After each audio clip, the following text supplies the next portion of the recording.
Listen, we had a report of a guy coming through here with 8 reindeer.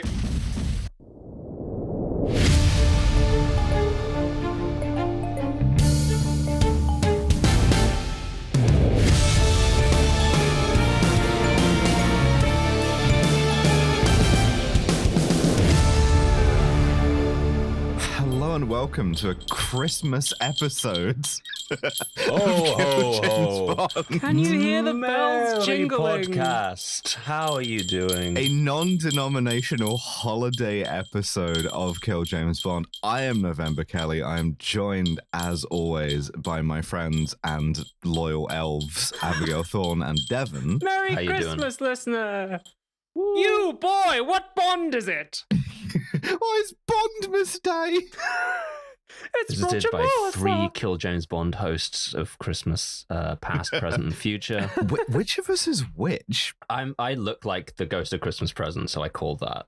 Which unfortunately Okay. does mean one of you has to be the Grim Reaper and the other has to be a terrifying child. So fight amongst yourselves for that, I suppose. Bondmas past. I guess I'm the easily done. Reaper. Wrestling your chains towards the microphone. Ooh. Those were But my yeah. sleigh bells and not a catgirl collar. Thank you for joining us. We hope you've had a tolerable 2024, and we, would like to see this out with what is now the 3rd entry in the Die Hard franchise. And you might say to yourself, a film, people like to say, Die Hard is my favorite Christmas movie because it's a movie set at Christmas. Die Hard 2, it's nobody's favorite, but it's a Christmas movie because it's set at Christmas. And so continuing in that tradition, Die Hard 3, a movie set in the depths of a hot New York City summer. That's right. Nothing to do with Christmas. My favorite Christmas movie, Christmas Never Mentioned, extremely hot. One mention of Santa and you've already heard it. So I am excited though, because this is Yeah. I think the best Die Hard film. I think it's the best in the series. It's also genuinely one of my favorite movies and has been for my whole life. Oh, we're gonna learn a bit about our friend Abby. This is gonna be a whole situation here. Yeah, it's a perfectly competent thriller, like mid 90s thriller. I would say Perfect. exceedingly Ideal. competent. It's very well made. It's a great action movie. Hell This yeah. is one of those times when listeners, I would say, if you haven't seen the movie before you listen to the podcast, go watch the movie. It's legit good. Well, I'm just struck with this idea of us celebrating Christmas and the kind of general winter holiday season by watching an extremely hot summer movie. It sounds crazy, but here in our little podcast of Kill James Bond, in many ways, we're all Detective Lieutenant John McClane. It's an Australian Suspended. Christmas, which I believe takes place in July because it's in summer. Horrible. But so we begin. I think you're right, Abby, that this is it's an interestingly it's a fun watch. I had fun watching this one, but I think this represents a kind of a high point for this kind of action movie specifically. Yes. Yeah. There's a kind of we threw everything at this in terms of budget, in terms of casting, and there's almost a kind of hubris to it. Yeah. Of this is as good as it's gonna get. If American quality of life peaked in 1999, right before 9/11 happened. This has a similar kind of vibe to it. Of this was peak action movie, peak oil. Well, because it's not only an action movie; it's also the movie that tackles race. Finally. Yes. Yeah. Finally, we're going to talk. They did it. This was the about film racism. that fixed racism in the United States. I assume. I haven't checked.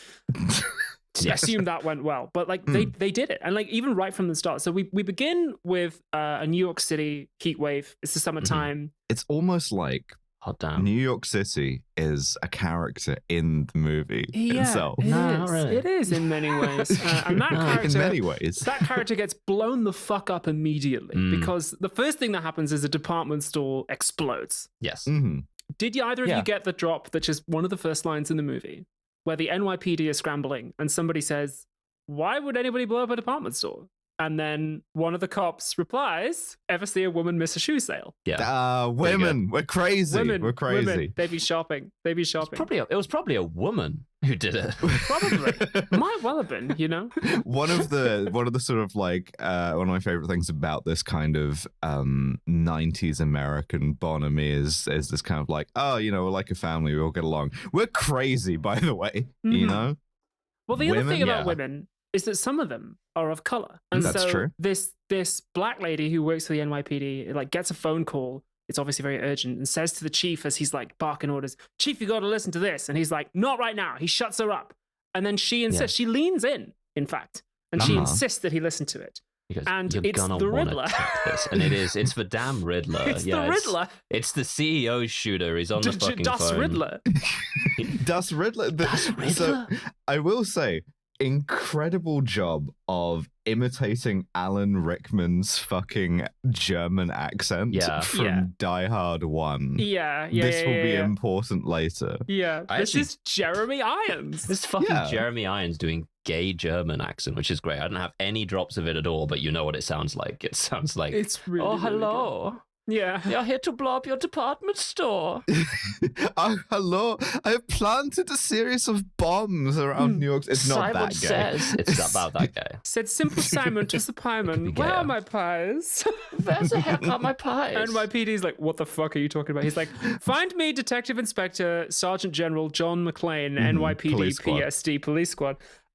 Get him." And he's like, "We don't have him. He's been suspended on account of being a dipshit." And he's like, Yeah, "No." he's like he went something called Harry Dubois mode. Yes. And he's like, It it's the happens. 90s. I don't know what this is. Yeah. I love when you get to the third movie and like the detective is once again disgraced. Like it's always Yes. so good. When they're Got like, real like he's peaks out and again. troughs in Yeah. this man's career. Divorced Not again. divorced, crucially separated. His Yeah, yeah. wife still won't leave him. So separated, she's not in the movie. Yeah. She's not in present, sure. Los Angeles with the kids. He's back in New York being a disgraced NYPD detective, which it seems is his like the role he was born to play He in is life. Dubois mode as well, because like they don't really imply that he's not a detective. He's actually got a bunch of cases on the go at the moment, and they like end up reassigning them all. Yeah. And anyway, the gay German Riddler Yes. says, "Find Bruce Willis." And then Simon, we're going to play a game of Simon Says. Pull and him if out you of the don't- whirling in rags, Yeah. and then Yeah, you're going to yeah. have to do all of these little You have to tasks pay off for me. guard. Otherwise, kaboom. We get a lot of like NYPD shit here. We don't. I note in sort of passing observation that you don't really get guys named Kowalski in things anymore. You really don't. This is 100% the movie that has a Kowalski in it. Like every third guy in this scene is a Yeah. Kowalski. Everybody has two He's the phones to each ear. I was in cadets with a Kowalski and a Rabinsky. It's a pretty Which was common great. name. It's Like it's great. just Polish for blacksmith. It's just Smith, but like Yeah. it kind of like the flattening of the Polish American experience from extra that gets shouted at as like, you know, cop character Kowalski to just nothing. You know, very sad. Yeah, it's Neoliberalism. crazy. Almost no Polish American excellence in this movie at all. True. They go and pull John McClane out of the whirling rags. Yeah. And he has a horrible hangover. This will be a recurring thing throughout the movie. Yes. Yeah, no. He is like, you know, slamming aspirin.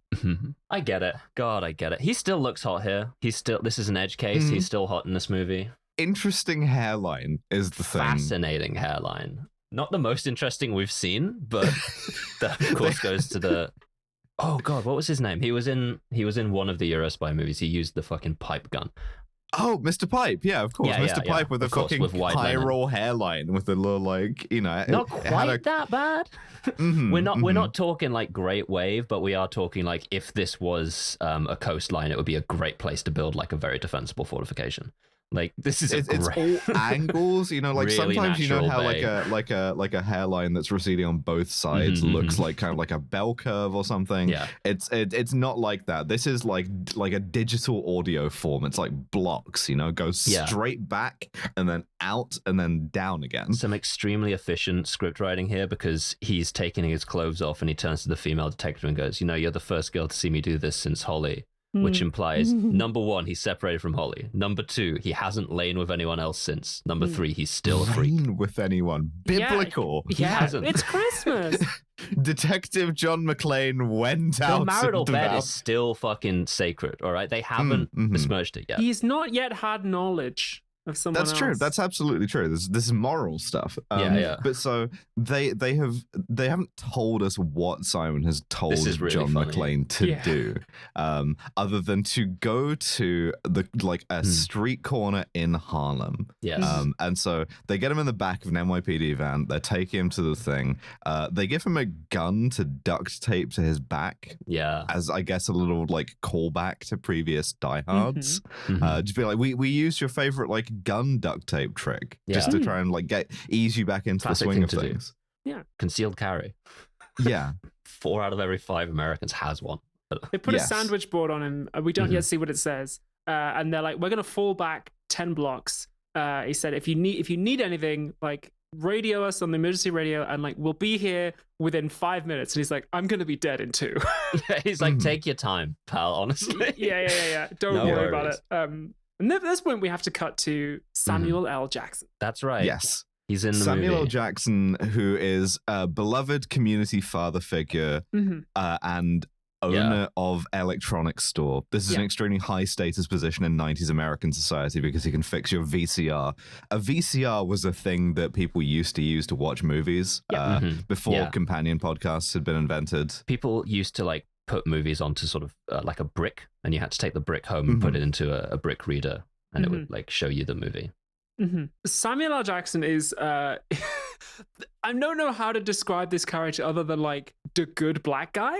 Yes, That literally, seems to be that's how what he's it is. written. Like his 100%. introductory scene is like these two kids come in and they've got a radio that's been stolen and by someone else and given to them. Like, oh, like, you know, he said that like you give us some money for this, and he's like, this is obviously stolen. Don't handle stolen property because somebody else will get in trouble for it, or you'll get in trouble for it. Don't do drugs. Go back to school, help yourself, and stay away from white people. Like Absolutely. he has this big kind of monologue with these kids about like work hard, stay in school, don't do drugs. Yeah. And really, like, yeah. really good. Like, I got a little bit of it here. So who's gonna help?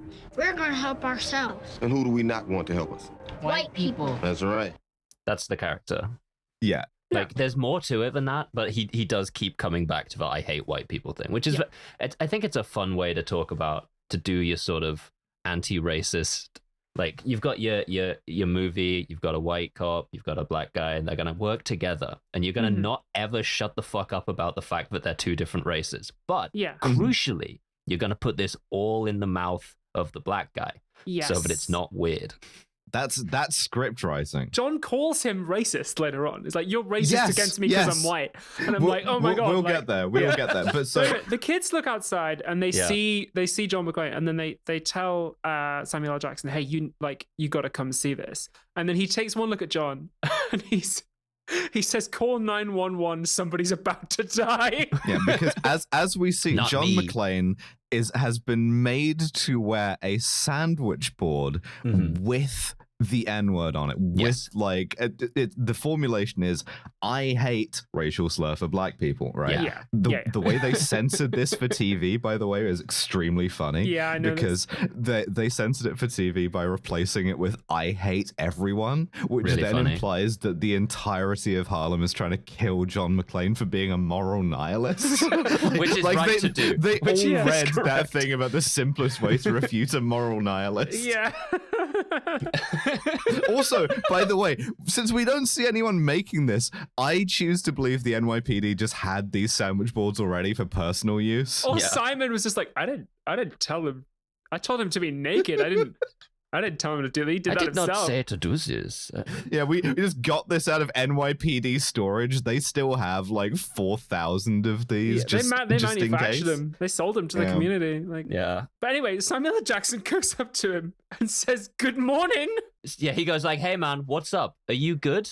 Are you all right, pal? Yeah, and However- Bruce Willis is trying to let him know, like tacitly, this is a that police matter.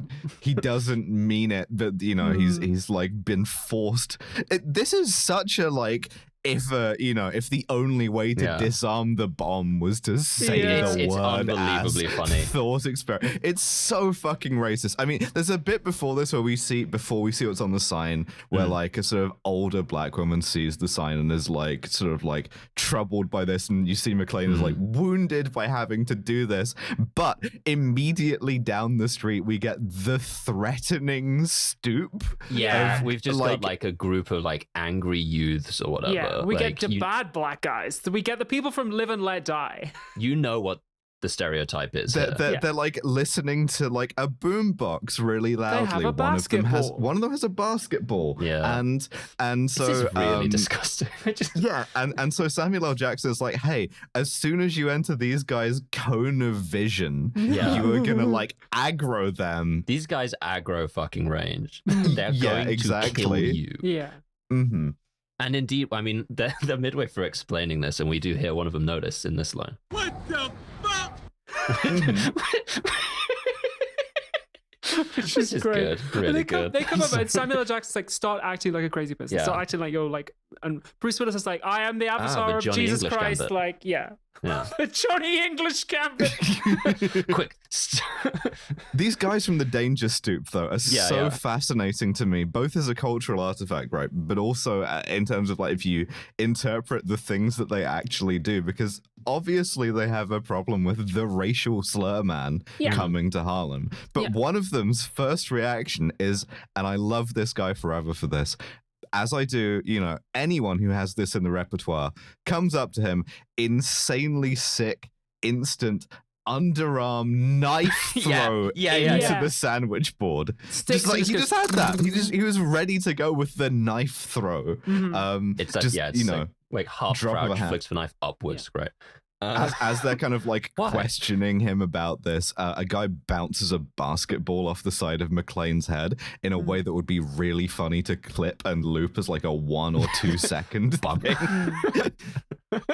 But they attack him. They do. They attack him. Yeah. They pull the sandwich board off him, and Samuel L. Jackson sees the gun on his back, takes it, and starts pointing it at all of them. Why did the NYPD give him a gun? They shouldn't have given him a gun. I know it's just a callback to previous things, but like, what was he gonna do in that situation? Like, shoot his way out? The implication of the whole "we're gonna be 10 blocks away" thing is we are terrified of a race riot that you're gonna like start. Yeah. And they just gave him a gun anyway out of general cop vibes. Also, the things that this implies about like how the movie sees black people as well. It's just like a no-go zone, right? Like, unbelievable.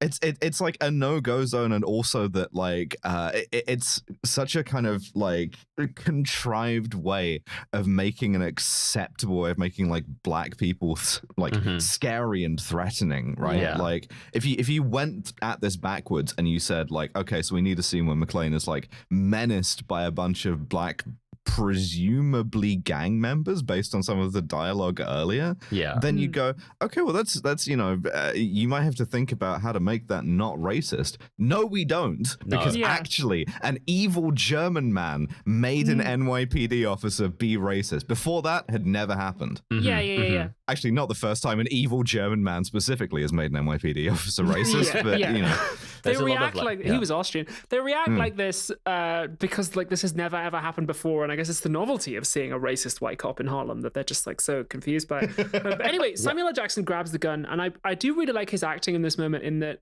he's clearly panicking. Yeah. He doesn't know how to use this gun. He's just like waving it around. He gets wounded, like somebody like cuts him with the knife. I think he does fire the gun into a taxi window and like shatters it. And then I think so. he gets a taxi driver at gunpoint and forces him to drive him and McClane out of Harlem. It's interesting as well that like there is like, aside from a couple of lines, these are people who know him by name. Yeah, they walked up and were like, "Hey Zeus, this guy a friend of yours?" So like they know him immediately. I guess the knife stoop guy is has across already from his like store. So like presumably, they've been but so I guess if you have a cool knife, you probably want to use the cool knife. But even so, to graduate immediately to like attempted murder here is just like this is fucking horrible. Yeah, I don't know. This scene in the back of the taxi as they're driving away and like putting themselves together, it's really nicely done. Like again, shooting inside a vehicle, very difficult to do, but there's some fantastic focus pulling going on here between McClane in the front and Samuel L. Jackson in the back. It's like really good. They really do let kind of Samuel L. Jackson do some like vintage Samuel L. Jackson as well. Really good. There's so he I mean my favorite line here is when McClane is trying to talk to him, and Zeus, Samuel L. Jackson, says, "Are you trying to relate to me? Talk like a white man," which I really because he says bro. He says like calm down, bro. Someone like calm down, dude. He's like, talk like a white guy. I don't know what the fuck I would do in that situation. If someone pointed at me, I was like, talk like a white person, I'd be like, immediately lapse into perfect Richard Pryor white guy voice. Just like really hedge my bets, but like, gee willikers. Iambic pentameter? I don't know. Oh gosh. Shucks. Now, what do you mean by that? You know?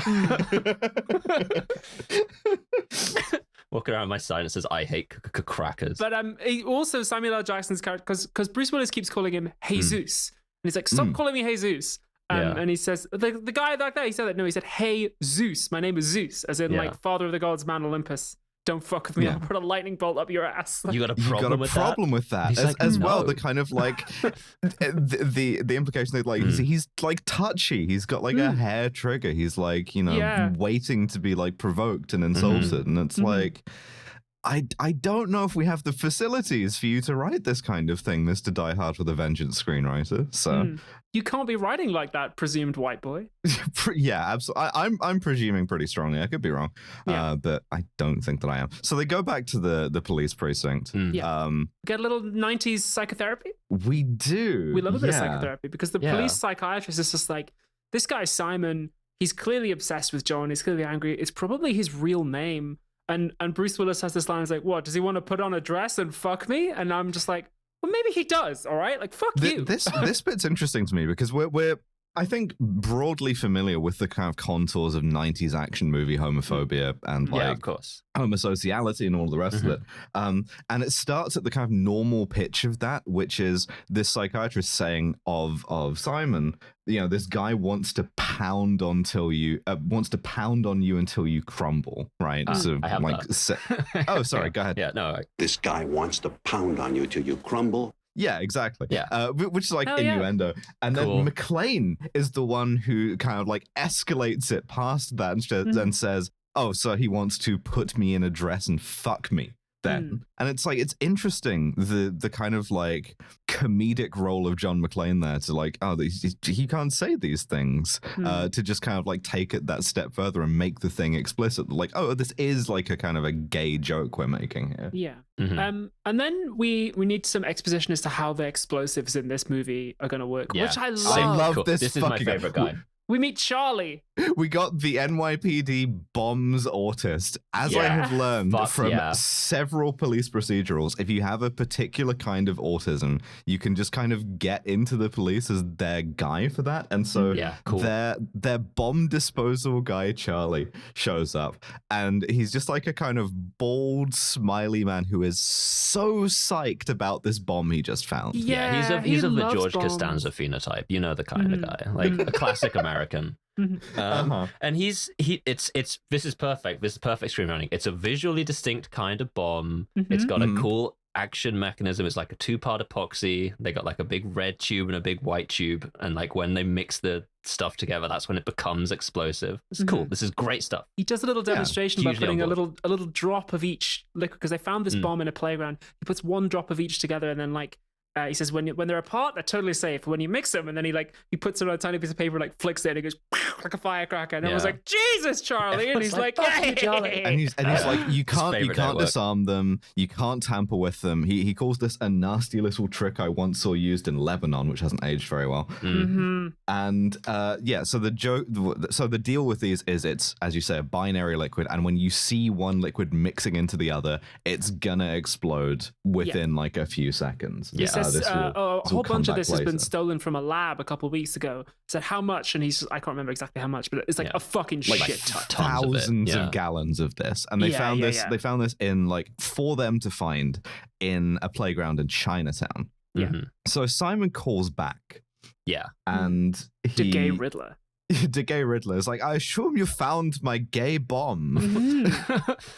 So bombs that turns you gay, but also it kills you, so you don't really have time to find out. Maybe you're already gay, you know? You experience a very brief moment of self-discovery. Yeah. It Mr. immediately McClane. sends you directly to hell. I've invented a weapon that sends you to hell no matter what. He says to Zeus, like, I wasn't planning on you getting involved, but I guess you're involved in the game now. And Samuel Jackson just tells him to stick it up his ass. Yeah, he hangs up on him. Yeah, Bruce Willis being a piece of shit is so good because like he's so when like the guy starts stuttering on the line because he's getting made fun of, slams that exploit disability button. Yeah. So He leaves good. it. The fact that he has the stutter on specifically a K sound makes it sound like Maoist standard English for a second. Just calling John McClane a cracker. Well, what makes him angry is that McClane accuses him of cross-dressing. Yes. He And does, then that's when he gets pissed off. Psychology is happening in this movie, right? The finest psychology of the He must go 1990s. onto Wall Street wearing a sign that says "I hate crackers." He saw opportunity. do that shit in Staten Island, right? Like trillion dollar idea. Get me back for the Die Hard 3 soft reboot. I'm always so scared to talk about like into New York like areas because I don't know fucking shit about it, and I understand have no idea that what you're talking about. America is our like most listened country or whatever, and I think half of all Americans are New Yorkers as far as I'm aware. So like I know That's true. There's a strong possibility of you listening know I'm getting things wrong if I talk about New York. So, Well, this is also a movie that goes Harlem is. I don't know. for the absolute throat of like some very sensitive American cultural issues with no sense of responsibility about None that at all. whatsoever. This was back in the days when, and I should be clear, this is a bad thing when you could just be like, hey, we're making a fucking movie here, you know, like it's all fun. We don't have to think about it. Yeah, This is Inspector Cobb. I can appreciate your feelings for McClane. you know, this kind of thing. He's kind of hot, you know. The gay Riddler tells him get across town to a subway payphone in 15 minutes, or the train as it pulls into that station is going to go fucking boom. Get a move on. Yeah. So McClane gets a shield back, which is a little bit emotional. His like captain is like, here's your badge and gun back, you awful piece of shit. I wish you had like drowned as a child. It's perfunctory, but you still go, yeah, he's back in the game. He's back, baby. And then so Zeus is gonna leave, and McClane has to like get him back in because Simon has like specifically said, yeah, you're in the fucking like Riddler maze now. Well, so Zeus says it's a white guy problem. Call me when he crosses 110th Street. Which is like, no. Which is a place we all know where it is. And that's the 110th Well, Street. it's next to 109th and 111th. That makes sense. But so McClane lies, and he says that the bomb that they found in Chinatown, they actually found in Harlem. And so he says, hang on, he says, This guy doesn't care about skin color, even if you do. stop it! You can't. You can't be talking like that, white baby. You can't be doing this. And you see the contours of this movie, right? Which is we are going to end racism through this kind of like buddy cop movie, even though Zeus isn't a cop. And so Zeus is like, well, okay, fine. I guess I'll be dragged along onto this bullshit. Yeah. God, there's a POW MIA flag up as well. I just noticed that in the background. Funny. Cool. So we go to this payphone and, surrounded by people, New York City, character in the movie. And Simon calls and says, there's a gay bomb in the gay trash can at your feet. I need you to do this escape room bullshit. This is kind of filler, to be honest. Sort of wasting your time, honestly. Yeah. Yeah. Kind of jerking you off here. I'm body shaming this woman that was on the phone before you. Yeah. Sort of to indicate that I can see you. Yeah, that You're is a good haggard escalation today. of threat because they're late answering the phone because there is a lady who's on it, and then he says, "Why were you late?" And they go, "I don't know, it's New York City." And he said, "You could have just told me there was a fat lady on the phone and you needed a second to get her off it." And then like, he can see us. She's not actually even that fat. She's kind of normal. He gives them a riddle, which in the pre-internet days would have been very difficult because now you can just look it up. And it's the classic. As I was going to St. Ives, I met a guy with 7 wives.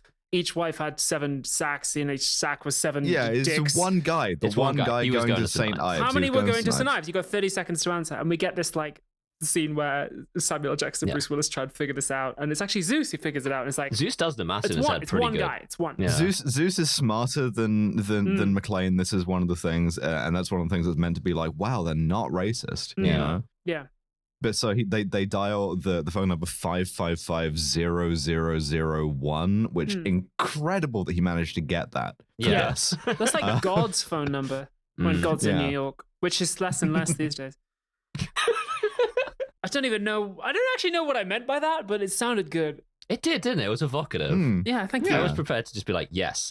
Yeah. I was with you on it. You see like a grate beneath them, and you can see like the roof of the train that's pulling into the station through that grate. And I have to ask, is that real? That seems like the most dangerous thing I can fucking imagine. I have no idea. I know there are steam grates. This becomes important later, but like it does. they It does. I establish have a it. whole bit about it, but they do.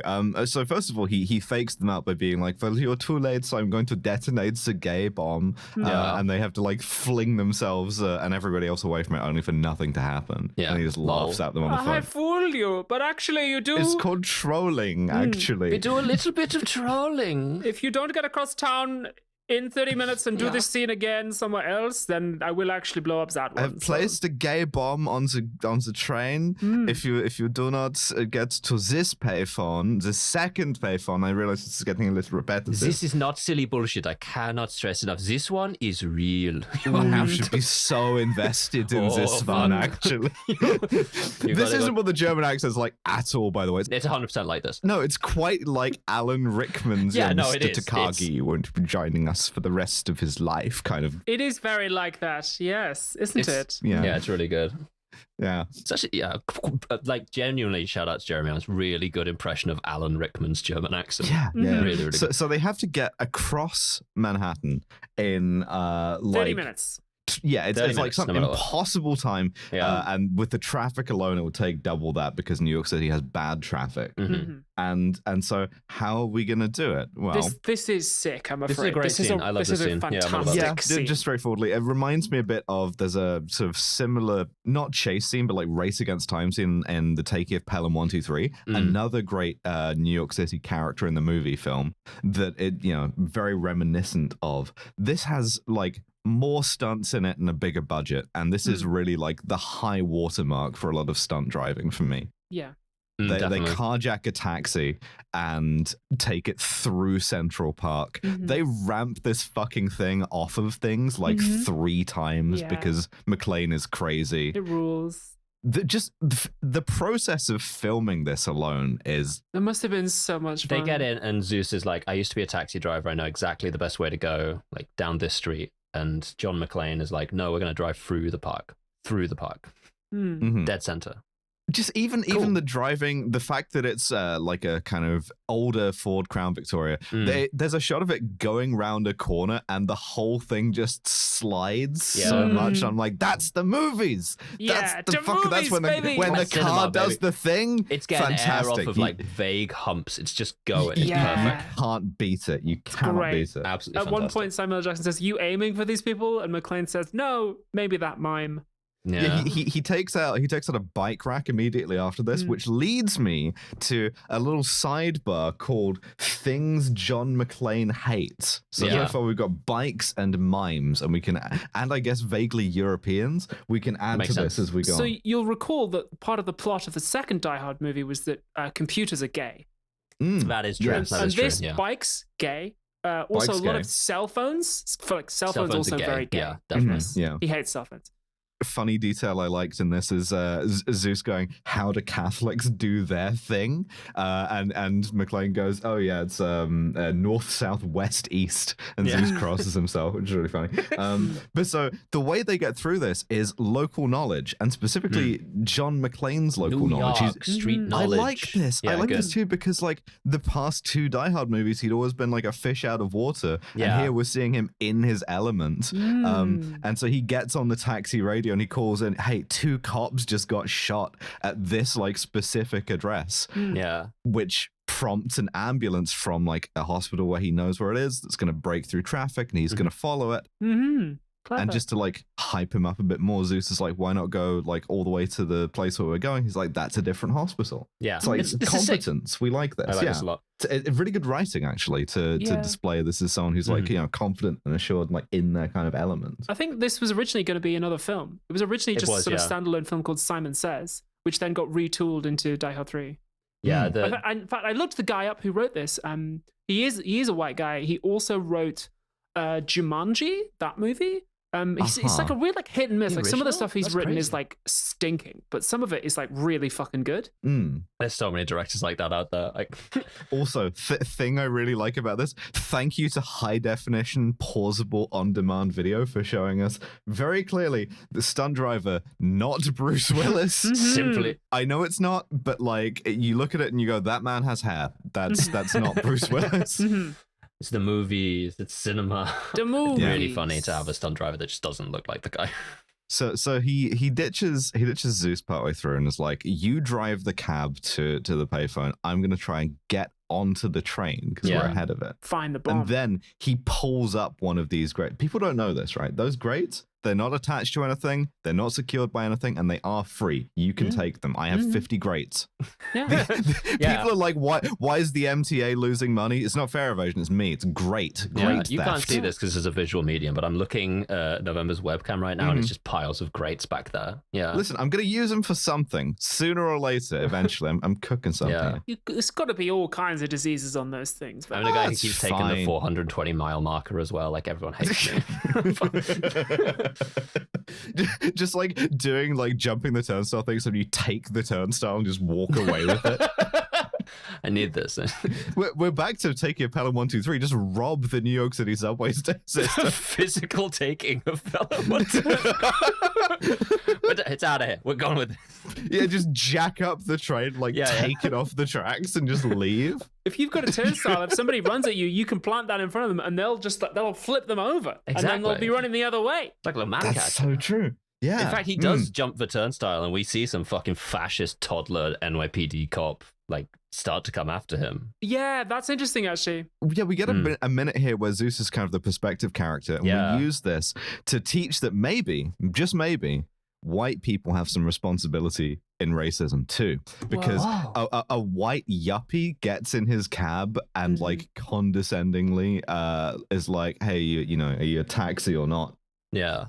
What's the matter? You hate white people? This is really funny too, because this is the first thing he asks. He asks it unprompted, and he asks a guy who, as we know from earlier, actually does hate white people. Yeah. Just like playing Battleship. Just don't fucking throw that out. That should be an early gambit in your conversation. Yeah. Just like incredible. But so yeah, he like drives the rest of the way, like terrifies this yuppie. So John McClane by proxy kind of, he hates yuppies. Fine, we hate yuppies. Makes sense. Die Hard 1, he hated yuppies. It's all good. But then he jumps the turnstiles, and let me say, New York Police Department Transit Bureau, or as it was in these days, New York City Transit Police, a force for evil in a more petty way than like other cops. Yeah. From that day to this. Yeah, like, genuinely. Well, they show remarkable restraint relative to now, because a white cop sees Zeus jump the barracks. He's got to get to the payphone to answer it. And he doesn't immediately kill him. Yeah, well, he doesn't draw his kill gun. 4 or 5 people around him either. Yeah. He like holds him at gunpoint, and the cop is like both obviously racist and extremely scared. Yeah. He's like Yeah. shaking. Meanwhile, there's a guy on the payphone, and Zeus is there like, can you please get off that phone? I Can you need it stop? Yeah. soon. Like, I'm expecting a call, pal. And he's just like, you don't like white people? It's like the same guy again. Every guy's like this. Oh, Just inadvertently doing quite a good commentary where everybody is the same white person. But so he pushes the guy off the phone and is about to answer it when the racist cop, the unusually racist cop, catches up with him to like hold him at gunpoint. And Zeus has to like pass a speech check effectively. Yeah. This is a perfect, I'm thirsty, I'm going for the water sort Yeah, of yeah, yeah. situation, you know? Same Like, actor. I need to get that phone. Yeah. It's ringing. They're all just staring at each other. Mm. Meanwhile, the train is coming in. Yeah, Yeah. McClane has been on the train. He's like pushing his way through people, and he has found the bomb in a police call box, Yeah, fun. and is like taking it off the wall. And at the last second, Yeah, I love him like going through the car trying to find it because he can't say that there's a bomb. He's just sort of like looking under people's like under the seats. Everyone's going, ah! it's like, hey, have you seen an object? You know? But yeah, so he throws the thing clear at the last second, and stunt budget hits again because we get to This is an swing. incredible scene. This Yeah, is like this all rules. practical. We had to swing an entire subway car through a station concourse. This is later. We're supposed to believe this hasn't killed anyone. Bullshit. No I'm fucking amazed shit. they did. Yeah. I'm amazed this didn't kill anyone in real life. Like, Yeah, it's they should have sick as hell. taken out a dozen extras. Yeah, this is Yeah. all practical, like fantastic. Just really, really good to see, like a Don't- big set you piece. don't do a practical effect like this anymore. Yeah. This is what I mean It's a about shame. high watermark and about hubris. This Yeah. would be fucking on the computer. They'd put this in with the computer. You'd film an Yeah. empty station. It's so much easier. It's like, no. I want a bunch of like coked out racist Hollywood producers to close down a subway station for 3 months so that they can do this one shot in a movie. I can see later on and be like, yeah. I want 40 to 50 people to be paid a living wage for half a year to construct like breakaway pillars in a fucking Yes. fake subway station in New York City. Yeah. Yes. I wanna cannot be stress enough. in this movie, and then like that's the only job you have to do all year because acting Right. pays you enough to live on. It would be good, and the films would be better. Like, What's the thing that they use to like flip cars? The like steam pump or whatever. America's pneumatic fucking thing, yeah. America's little pneumatic thing industry is in fucking shambles. It's in right? fucking shambles. Yeah. Only Hollywood can fix it unless we start flipping cars over America's little recreationally. pneumatic thing belt has been fucking languishing Yeah. forever. This used We to be need a to little pneumatic thing town. Now it's a ghost town. Now we don't make little pneumatic anything. They don't Yeah, make it's pneumatic shit in America. Now we just anymore. make racism, which We is don't make what this movie's anything in this not country. about. But so we destroys the station. We see people, unfortunately, quite 9/11 evocative shots of people like covered in Yeah, dust of like helping each other out of the businessmen station. covered in dust, Yeah. right? Like, Yeah, there's one yeah. specific 'Cause it's shot Lower I'm thinking Manhattan, of too. that is extremely 9/11. It's genuinely, yeah. Well, as we learned, this is Wall Street Station. Yeah. And McClane, as they're kind of dusting themselves off, is just like, there's no way we were going to find that in time. Like, we weren't supposed to succeed. This was a setup. And also, like, why here at Wall Street? It doesn't make sense. Weird. He has been blown up at this point, so he's Yeah. back in the vest as Yeah. well. He's like covered in dust and blood. The bomb has blown his hair back another 3 inches. Yeah. It's, That's what happened it's to like me. really Unevenly. alarming at this point. Yeah. And there's a big hole in the ground outside Wall Street. Yeah, Yeah. the I rest was of the like, "Ooh." NYPD seals off the thing, Mhm. and McClane gets put in a van with a guy from the FBI and a guy who, as he says, I'm with another agency. Mhm. It's Yeah. like, remember when they Shut made up, Feds bitch. cool? This is the real trajectory as well It from could be an Die acting Hard agency. 1. That guy's from Hamilton Hoddle. He's just like, Yeah. yeah, actually, McClane, we really like your work, but we're not signing anyone right Yeah. now in your age demographic. That's how I'm talking about Acorn. I'm just like, yeah, I'm from a different agency. Die Hard 1, the FBI were like dickheads, right? Yeah, yeah, like yeah. absolutely Yeah, man. like cowboys, Yeah. kind of a bit implied to be gay a bit. Yeah. Weird Vietnam War references. Here we're just back to like, it's a federal bureaucrat, you know. This guy's kind of he's on the side of the angels. Yeah. Yeah.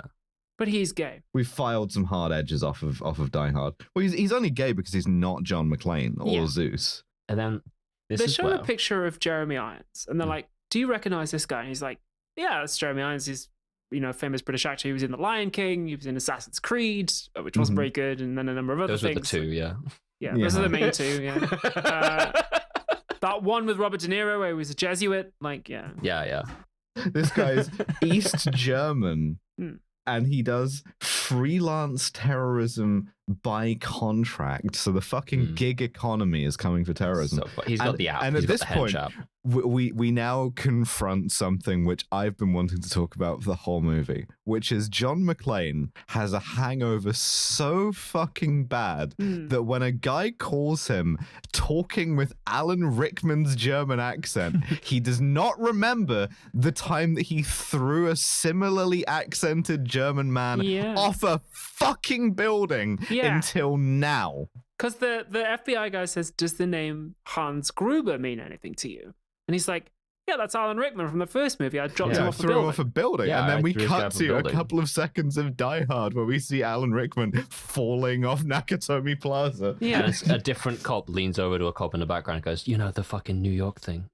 The LA The thing. LA thing, you know? It's like, It's like, oh, yeah, the yeah. guy I dropped off Yeah. a building. It's like Jeremy Irons is the name of his character in this movie, John, is Simon Gruber. He's Hans Gruber's brother. Which, first that's of all, why he wants funny. revenge on you. And it's like, oh, shit. Oh. I just think that that's really, like, that speaks to John McClane, because he didn't remember that the main thing about this guy was that he was German. You know, he hears another guy with a similar German accent, and he's not assuming on the spot that it's a connected thing. It would That's be nice of racist of him if he did. It would He's be colorblind. profiling, you know? Yeah. Yeah. you might not care about Germanness, but this guy I does. don't care if you're white, black, German. Yeah, those are the three. Yeah, those are the three.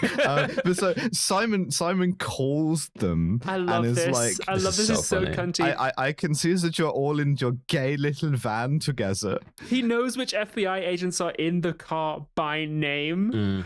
Mhm, He's yeah. like, say hello. And I'm like, Yeah. hey, man.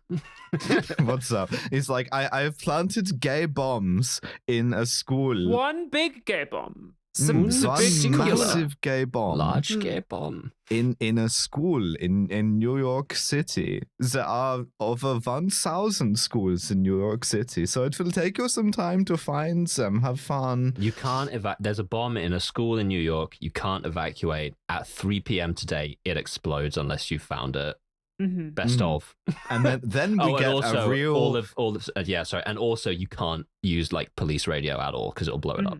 Yeah. So We then get maybe one of the most cop sequences of all time. It's a real Yeah. snapshot of like New York City in the 90s, in that you've got all of the NYPD, like Caprices and Crown Vics and the old livery, the best livery. You get little shout outs from like Port Authority police and like housing police and Yeah. shit. Yeah, all the yeah, different every fucked cop. police departments. Yeah, Every cop in is New York City aggroed. is like scrambling to search this, and then he says, and McClane and Zeus, you got to cut across town in 30 minutes, and you'll find which school it's in because there's be more riddles. yeah, Raising you hand got to some say more that bullshit to do. this is also basically Bane's plan It is. from Largely, The Dark yeah. Knight Rises. Yeah, If you just aggro enough cops, you can just do whatever, you know. Nobody cared who I was until I put on the mask.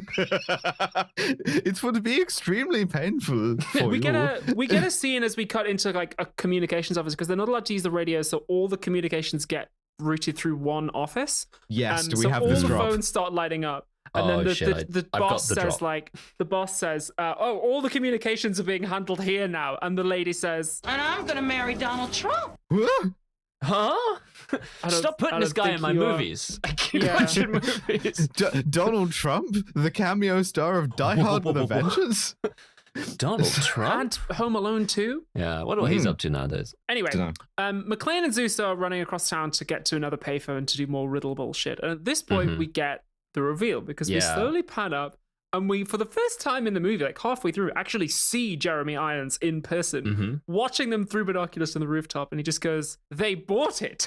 Yeah, it's really good because you get like this fucking police guy be like, he fully locks in. He's like, all right, am I going to get any fucking jurisdictional nonsense from you in the FBI? No, perfect. All right, I need everyone. I'm going to act like he does a big speech to all of his boys. He's like, we're going to search all of these schools. We're going to do it. And like, we see them all split out and it's like, yeah. And it pulls up and he's like, they fucking idiots.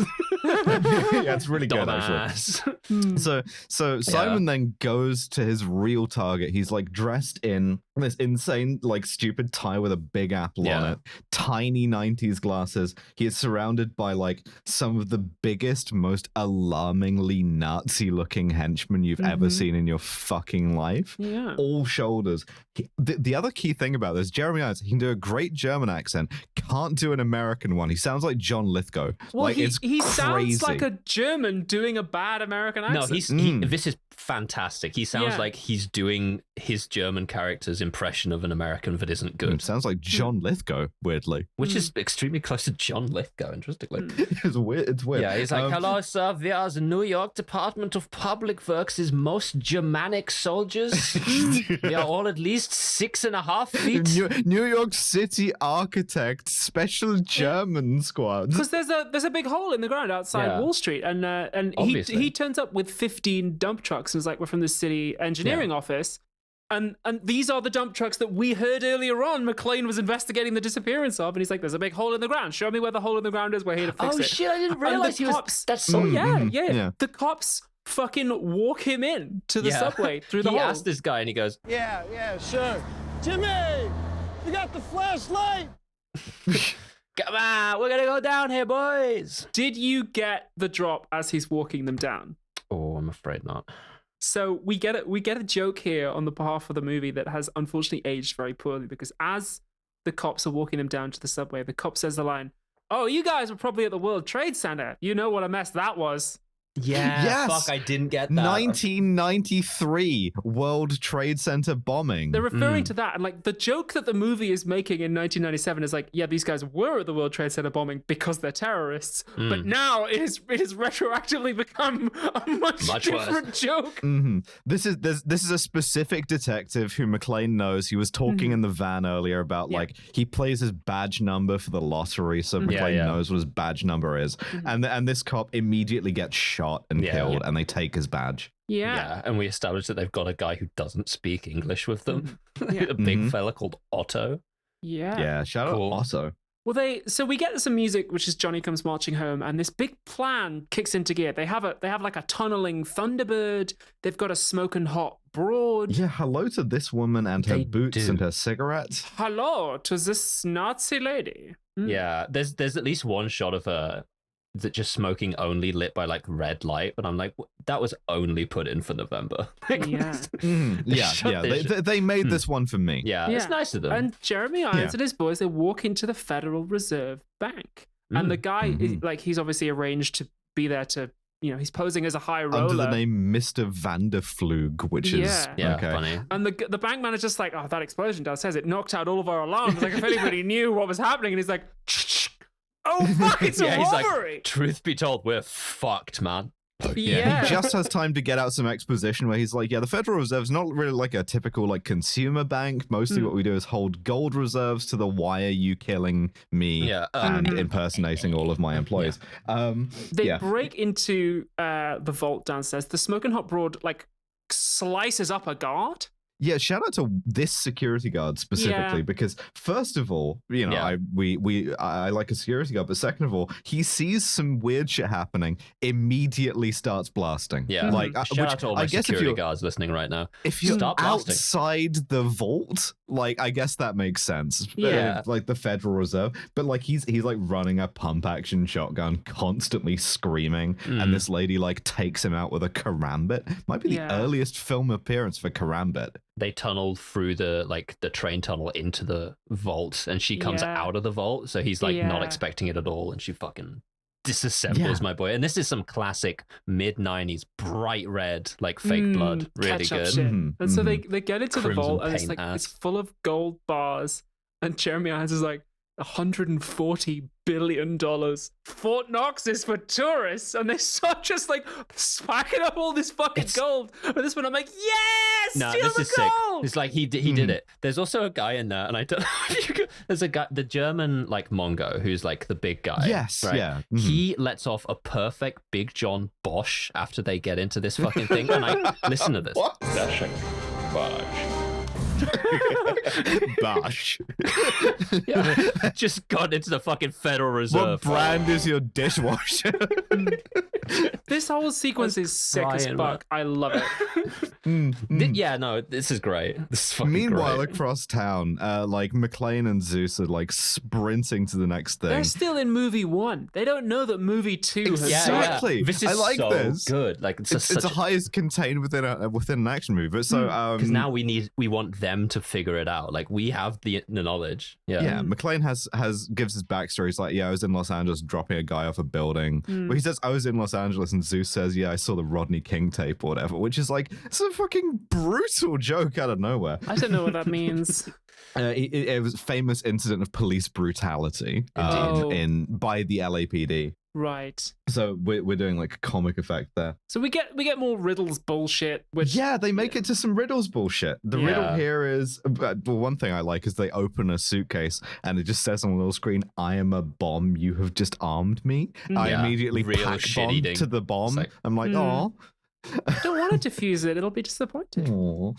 But so yeah, he has them do some like bullshit about filling a jug with like exactly 4 gallons of water. Yeah, it's a 3-gallon jug and a 5-gallon jug, and I like fill one of these with 4 gallons to the dot and put it on like a little measuring plate. Yeah. And if you're wrong, it'll explode or whatever. Yeah, this episode of Taskmaster fucking sucks. Yeah. Like, and this is where we get the bit where like out how to do it, Zeus like quote unquote makes it about race, and John calls him a racist because he's like, you don't like me because I'm white. Okay, this is a 2-hit thing. I've got 2 drops. So I split it in half. First of all, this is a great thing to just drop on your white friends. This is a great way to end any argument. I'm gonna put my foot up your ass, you dumb mother. Say it. You were gonna call me a nigga, weren't you? No, I wasn't. Great way to do that. I've had that shown at me at least once. No response possible. And then we get the fucking, here we go. You got some fucking problem with me because I'm white, Zeus? Is that it? Huh? Have I oppressed you? Have I oppressed your people somehow? I'll tell you what your problem is. You don't like me because you're a racist. What? You're a racist. You don't like me because I'm white. I don't like you because you're gonna get me killed. Have I oppressed you somehow? Have I oppressed you? NYPD officer. Yes, you have. Yeah, man. Probably directly. Yeah. Fucking hell, man. Yeah. Anti-white racism. Remember when like white people thought that was a thing or like insisted that? I know we still do sometimes, but like, what do you mean? Remember when affirmative action was struck down within the last 2 years? No, I know, but like that was just like, I swear to God, whoever came up with that one must have felt so fucking clever for a hot minute to be like, actually, maybe it's them who are the racists. In a lot of ways, it's kind of like reverse racism. Racism. Shut up. Fuck it. So finally, McClane has this moment of realization. He figures it out. They figure out the jug thing. Quite yet. So they figure out the puzzle, and then Simon's like, yeah, well done. Now the next round is you've got to go to Yankee Stadium and figure out what's half of 42. And then like, okay, fine. What's they take 21 the bomb out of with 42 them. is the specific. Yeah. They take the bomb with them so nobody finds it. And then they happen to see 2 kids shoplifting. Yeah. And John catches them like, what are you doing? Like, you want to, go to jail over a Butterfinger bar? And then the kid says, what are you talking about? Every cop in New York City is like running around like a headless chicken. You could steal anything. You could steal Look City around, Hall. Pal. No cops. It's Christmas. You could steal City Hall. And then John's like, John's like, oh shit. They're probably stealing City Hall. This is fantastic. I love this little shit New York kid. I love the camera angle that they get on John as he realizes, just like really low, looking up to him and revolving around him as he just realizes, I am the dumbest motherfucker in the world. Yeah. Oh my God. He's like, fucking all right, you take this bomb, hand it to, they go back to the site, to right? Wall Street. Yeah. To be like, what's going on, right? What the fuck and is Simon's goons are dressed as cops. Yeah. Zeus, hand this bomb to the suspiciously stylish European-looking cops. I'm going to go in the bank. Wall Street has no schools.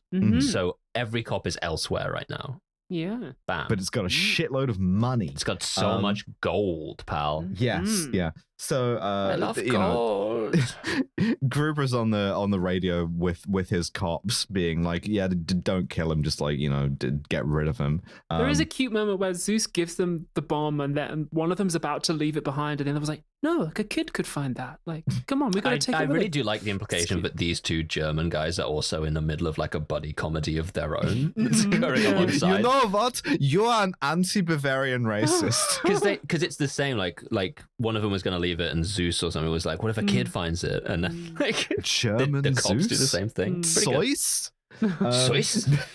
But so McClane goes in the bank, and we get it's kind of a rerun of a bit in Die Hard 1, but we get the Bronstein like Rosette to this guy, this specific goon. obvious crypto German who is like, yeah, I love being an American. It's crazy. I sound like John Lithgow, kind of. My name is Bobson Dognut. Yeah, we've had cops through this whole time, since the explosion went off. No big deal. Do you want to come down into the bunker with me? Would you like to ride the lift with Would you like me? to get in? Have you seen Captain America Civil War? It's been Would you like to get into this raining lift? dogs and cats and Yeah, dogs and cats is very funny. yeah, and the whole time you don't see McClane's reaction, so it's just left to you, the audience member, to be like, wait a second, this motherfucker's European, which I really like. We can't let a European work in the Federal Reserve. Yeah. And he gets in the lift with like 3 of these goons, including Otto, who is wearing the dead cop's badge. Yeah. And you see that McClane knows the badge number, knows the guy, puts it together in the elevator, and you get a really visceral fight because McClane ends up he kills all of these guys. Yeah. He shoots one of them in the head, like next to him. Again, big bright red 60s fake blood Ooh. everywhere. Crazy stuff. Yeah. It's gorgeous. It's actually better than the Civil War one. I referenced it, but it's actually like a it's way tighter. better. Yeah. Yeah. They get down there and he reunites with Zeus and they realize that all the fucking gold is gone. He's like, but how could they have gotten all of this gold out? There's like shit tons of it. He's like, you need like 14 dump trucks to... Exactly. Like, oh, it was the 14 dump trucks that nearly ran me over earlier. It's the thing about a heist movie. It's the reveal, like the thing that makes you realize, we are dicks. And this is kind of like an inverse heist movie in that the guy doing the heist is the bad guy, and it's about figuring it out and stopping him. But still, I'm completely on side with Zeus here as well, because he sees a gold brick and is like, oh shit, and just picks it up and tries to take it with him. Yeah. Just like, they're not gonna let you keep it, man. And he's like, we'll see. So at this point they have to get a car. Yeah. And they use the universal key, which is the gold brick, to steal a Yugo. Through the window. The Yugos are. However, I'm not thrilled about the fact that Zeus is kind of presented as knowing how to hotwire a car as like a racial ability. Yeah, I will say I think it's because he's a tech repair guy. He even says, McClane says, that. can you hotwire a car? And he says, of course I can. I'm an electrician. Yeah. Which I quite like. It's just, that's kind of fun. I know what you're getting at, and I agree broadly. Because he says that, and then, but it's quicker to do it this way, and then uses the like gold brick to start the car, and it's like, what? Yeah, why is he doing this? Ignition or whatever. Like, yeah, so they steal the joke Yugo, and as they're driving down the highway in pursuit of these dump trucks, the line comes up. Do we have this drop? I don't think the so. second one that took me out of the fucking plane of existence that I'm currently on, along with Donald Trump. No, I don't think so. No. Well, one of them, Bosh goes, who do you think you are? Hillary Clinton. McClane says it to her. A woman driver cuts him off and he goes, hey lady, who do you think you are? Hillary Clinton. Real. Yeah. Hard. And when Zeus goes, who's that? McClane says, she's the 43rd president, which is so sorry, hold on, incredibly wrong. Uh-oh. 43rd president was George W. Bush, man. Happy birthday to this future president. There's still time. But she that could still lets pull them it put out. it together. Yeah, happy birthday to this future highway user. I really like that John McClane is like still with her. Like, yeah, that's one of the funniest aspects. He was with her before He's a anyone Hillary else. guy. Yeah. He's a Hillary guy in 1996. This is what I mean about about the kind of like optimism and hubris and like peakingness of this. Of like, there's not gonna be. It's gonna get like more progressive-ish forever. Hillary Clinton's gonna be president. I guess Benghazi hasn't happened yet, so yeah, exactly. That's what's gonna stop the John McClane types from being on Hillary's. Yeah, they steal another better car, a Mercedes, which is made in a capitalist country. Yeah, and as they're driving away, Zeus leans out the window and yells at the guy that is stealing the car. Who's the 21st president? The guy's like, fuck you. Yeah. He's like, this guy hates me. I don't know what's going on. Yeah, he leaves the gold brick and the thing to pay him, which is like nice. Yeah. But so they get to the site of water tunnel number 3. Legitimately one of the greatest human achievements of like civil engineering of our or any time. Because first they pull over the wrong truck, and the guy's like, "Oh shit, where would you send a shit ton of dump trucks?" And the guy's like, "Probably gone through Water Tunnel 3." Yeah, he pulls over some like guy, and it turns out to be like a random trucker. And all right, this is the hottest guy in the movie. I know who I am. I'm not going to get too far into this because it would be disrespect for me to get properly into what I want this guy to do to me. But this is the hottest guy in the movie, hands down. Well, this is the autistic truck driver. Yeah, it is. Yeah, because he drives John into the tunnel. He's like, "Yeah, 15 dump trucks came through here a second ago. Like, what's going on?" And like, there's a lot of like blue collarness. Yeah. As Zeus is speeding to Yankee Stadium, the autistic truck driver is driving John through the tunnels and explaining all about the tunnels. We can name him. This is Jerry. Yeah. I'm gonna name him. John McClane borrows Jerry's hat, which has Jerry written on it, and becomes Jerry for a second. Also, he has to have a kind of very blue collar conversation with the foreman, who is John Doman from fucking every other thing. Yeah. And it is like, hey, lots of stuff like this. Yeah. All the classic authentic New York stuff. Because the John truck McClane's driver a is working like class cop. Threatened for his life, but by the second that they're actually in the tunnel, he's like giving him little factoids about it. He's clearly so enthusiastic about the engineering works that they're doing. Just fantastic, lovely. He's like, did you know that Water Tunnel number 3 is the greatest peacetime infrastructure project in human history? And so incidentally, they run up on one of the trucks. And this is where you get the Santa line from the beginning, because McClane just straight up like executes two guys. Yeah. He does, yeah. I don't know if there was like a cop way to handle this, but this is one of the conceits of an action movie: is you remove all of those things, and then you go, oh, of course he had to like just shoot two guys with a submachine gun. They excuse it by having like a shot of the two of them in the car beforehand, being like, wait until he gets alongside and open fire or something, just to be like, they were going to kill him. It's fine. Retroactively, right. He didn't know that. So he takes the thing, and on the way out, he's like, "Hey Jerry, what does 21 out of 42 mean?" And Jerry locked the fuck in. Goes. But this is part of why I love him so much. He's like, he goes like, "Hey man, can you tell everyone all of this stuff? Can you update them on the position, and can you get them to find out who the 21st president is?" And this guy goes, "It's Chester A. Arthur." He was like, and just like rattles off a bunch of like dates about him as well. NYU Jerry. Yeah, he was customs inspector in New York City. And I'm just like, I will fuck you. Fuck you. Well, that's not the way it would go down, but like, I'll have sex with you. My note just says, "God bless autism." Yeah, well, that's basically what I wrote. Mine says, "Autism saves the day." He knows who the 21st president. Chester A. Arthur. Chester A. Arthur Public School, which is in Harlem, which retroactively makes McClane kind of not a liar. And that's where Zeus's two kids from earlier are. That's where the bomb is. I have a real contempt for this next shot where we see the cops getting in to try and evacuate it, and the school is surrounded by kind of ambiently rioting black people. Well, so Simon calls into a big radio show and tells them, "Hey, my cousin's a cop. There's a bomb in a school, and that's why they're searching all the schools." So he starts a panic. And so I think these are all the parents who are like, "You got to get the kids out of the school." Yeah, and it's presented like a riot. It's filmed that way. It is, like, it's nasty. No, like I thought this was the back entrance. Like it is the back entrance and things like that to like really sell that like, it's worse out front or whatever. Yeah. So as the cops are trying to find the bomb, McClane has grabbed a radio from the two guys he killed and does some more yippee-ki-yay shit. Yeah. He loves to do this. This is his bread and butter. Of course, in a traditional familial inherited Gruber hubris. Grubris, so Simon talks back to him and is like, I guess, well done, you figured out the fact that we're going to fuck you up. I hope your friend's not still at Yankee Stadium, because like that would be bad. He's like, yeah, it's a shame we're going to have to kill your friend, but have a very exacting Grubrick. Which I'm applying.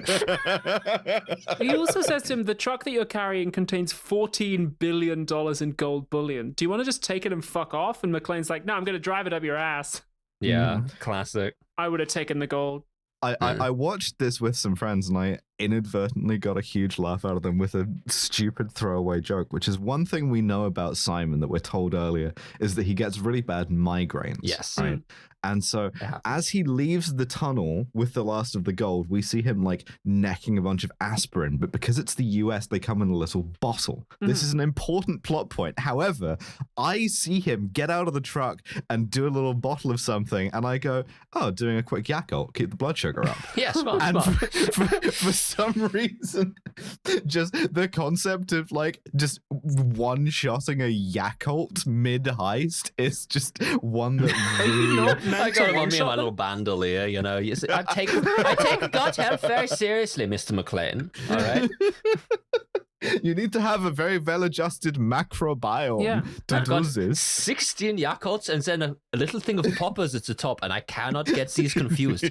Unfortunately, you will not be bioactive much longer.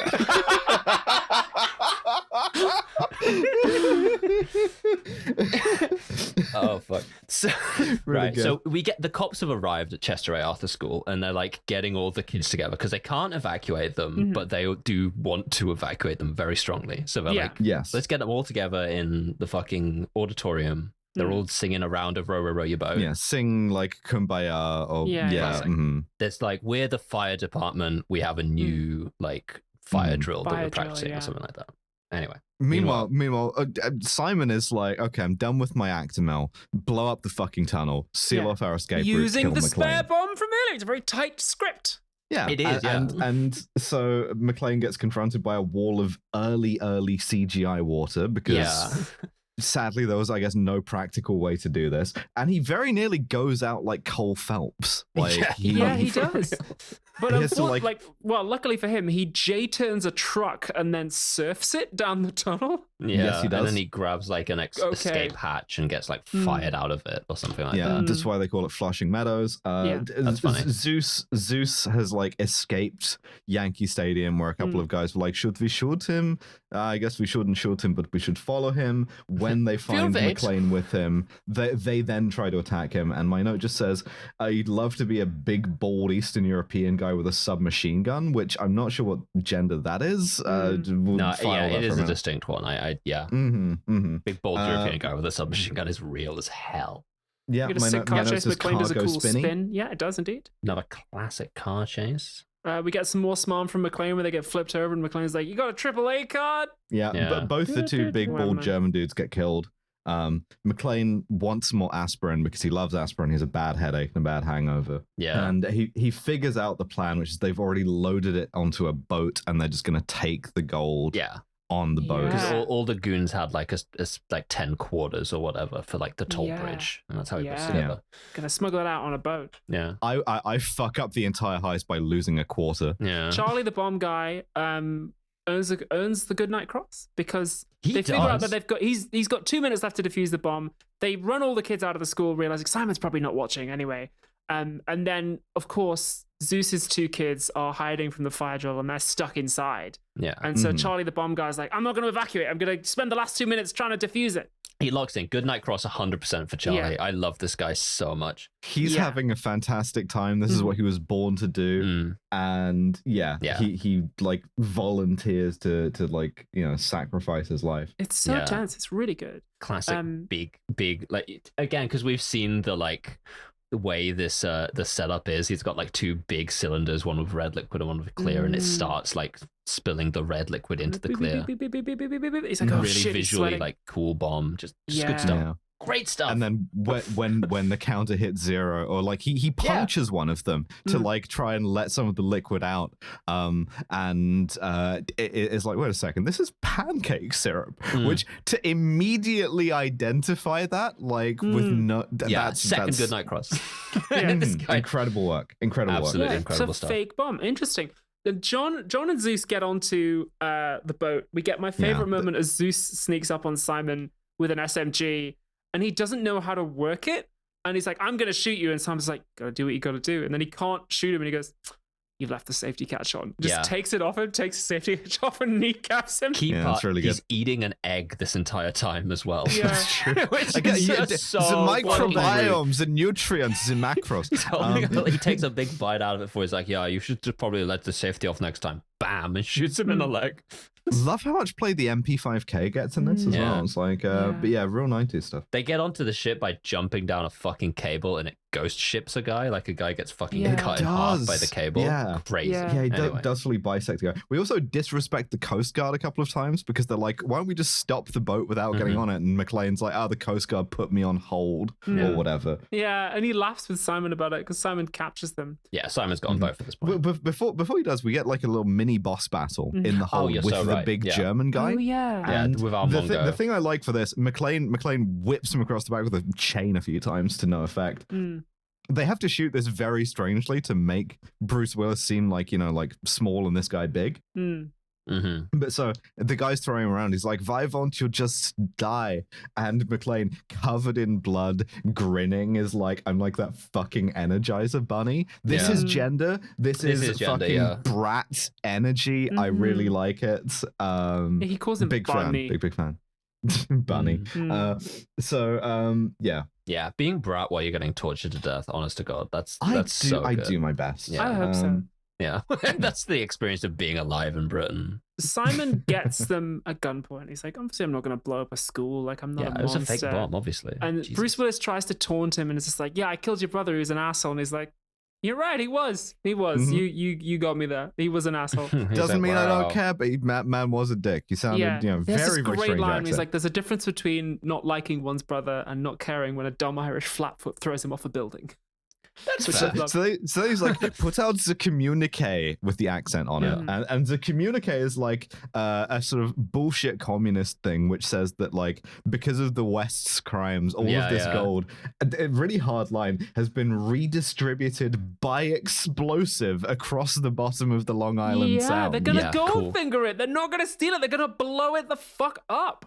I love gold. I love to Put watch out gold. the communique, and it's just a little Get blown the fuck recording up. of like, I love gold. You, however, the two of you, we're going to tie you to the bomb, which is a very real bomb. And there's no, we're just going to leave you There's no here. fucking riddle, no bullshit like that. No. You are dying. Okay. and McClane, in his kind of like sort of like dying human moment, is like, I have a really fucking bad headache. Do you have an aspirin, man? He's been taking so many. His blood is so thin at this point. That's why he's losing so much of it. Well, he's handcuffed to the bomb, and he's like, "Can you got any aspirin?" And Sam's like, "It's your lucky day." Chucks him his bottle of aspirin, which lands in his lap, and obviously he can't use it because he's like, "Keep the bottle," which is cool, right? Hey, dickhead, do you have any Yakult? This is your lucky day. And then as they're tied together, McClane does a kind of NYPD hereditary crime analysis where he's like, there's no fucking gold on this boat because I know this guy's brother. And logically, brothers do crime the same way. And he's just stealing that gold. Yeah, he's like, listen, he's taking the gold. He's going to blow it up. What's better than blowing up it? Taking it away and making everyone think you blew it up. Yeah. Which is like, because Simon tells him some gentlemen in the Middle East think they'll make an awful lot of money when I Goldfinger this. Yeah. But of course, he's also stealing the gold. This. I'm going to Goldfinger it. It's a Goldfinger. I'm Goldfingering it. Stop saying this. But so, again, the homoeroticism of this next scene where Zeus has to like pick the handcuffs that they're in. McClane has to like spit a like handcuff, like a shim, a little piece of metal or whatever, into his hand. It's like, they're covered in sweat and blood, and they're kind of like, they're grinding on each other. It's McClane's like, saying things like, "Will you stop this racial shit?" Really cool. Cool to keep going with that. These men will homoerotically end racism by spitting in each other's hands. Yeah. They talk about his ex-wife, or I guess wife. Because they're not actually separated. What it turns out is that they like live apart and they had an argument, and McClane just like never fucking called her again. Like he just got too nervous to ever do it. McClane has ADHD and executive dysfunction and probably autism. It's not always easy for him to initiate conversations, and you just have to be patient with him and keep trying, I realize it's a lot to ask for anyone, but so they get out of the thing. They jump clear of the explosion. This is a real vintage jump clear of the explosion moment. Yeah, really cool. Fantastic stuff. Very cool. I really like that, like, there's a bit where Zeus is like, man, leave me. Like, get yourself out of here, save yourself. And John's like, no, man, what the fuck are you talking about? We have to end racism. He's together. like, I got a bad enough day without having your death on my fucking conscience, all right? Get serious. Which I do like. They get out of the thing. John looks at the little bottle of Yakult, and it says, "This was purchased at next location." Not yet. There's like a big stop before they realize that. Where they're like, he's my won. bad. My bad. Like, they're like, he doesn't fuck, notice he beat until us. he's on the phone later on. Got but away. And Zeus gives him a quarter to call his wife, and as he's doing it, he looks at the aspirin bottle and it says next location on it. Yeah, it's yeah, aspirin bought from Scenic next location. I'm like, Yeah, oh shit. which is Canada. Meanwhile, at Scenic, like, how do you say next location in French? Location prochaine or whatever.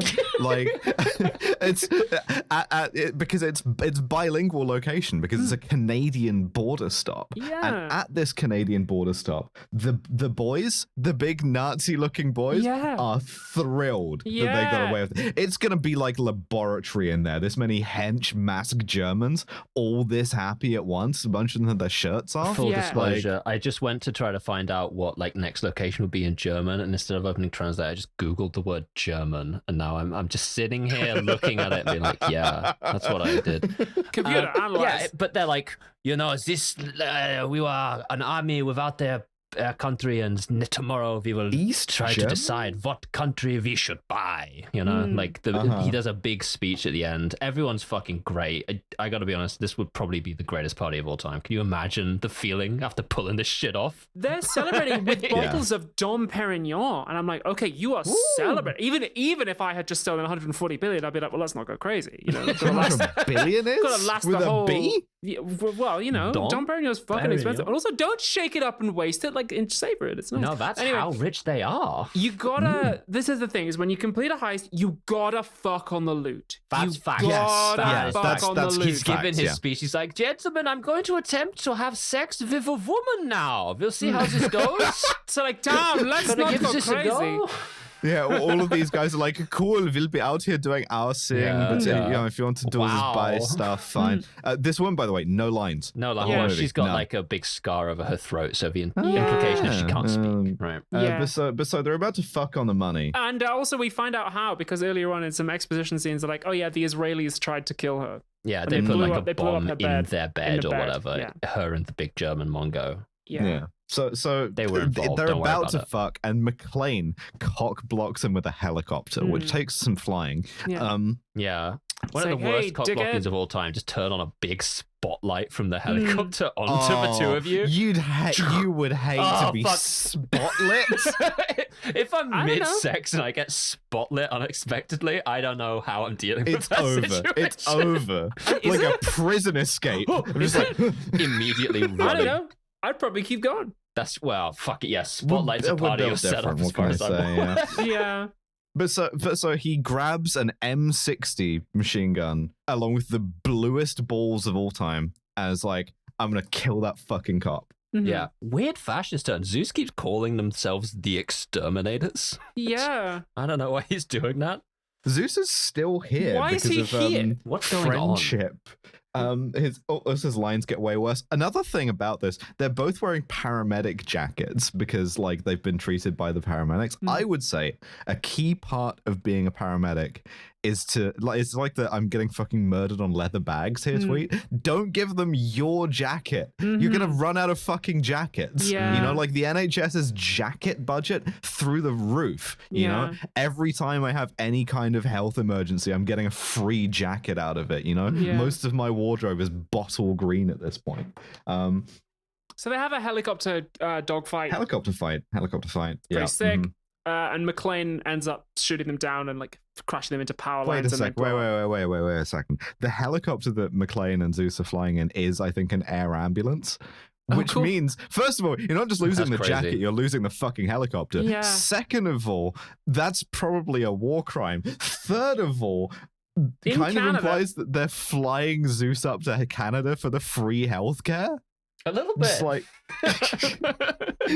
doing like Medicaid fraud. Yeah, this final sequence was actually a reshoot, and you can kind of tell. No, you can tell they added this on. The original ending was very, very different, and I'll tell you about that in a second. But anyway, McClane manages to take him down. He does the yippee-ki-yay motherfucker thing. Zeus says, "Let him cook." He calls his wife. End of a movie. Say goodbye to his uncle. We get some absolutely dog shit cop car livery at the end as the Canadians show up. That's Sûreté de Quebec. Awful cars. Terrible. And then I look at the credits and I go, yo, one of the kids was Aldous Hodge from Leverage.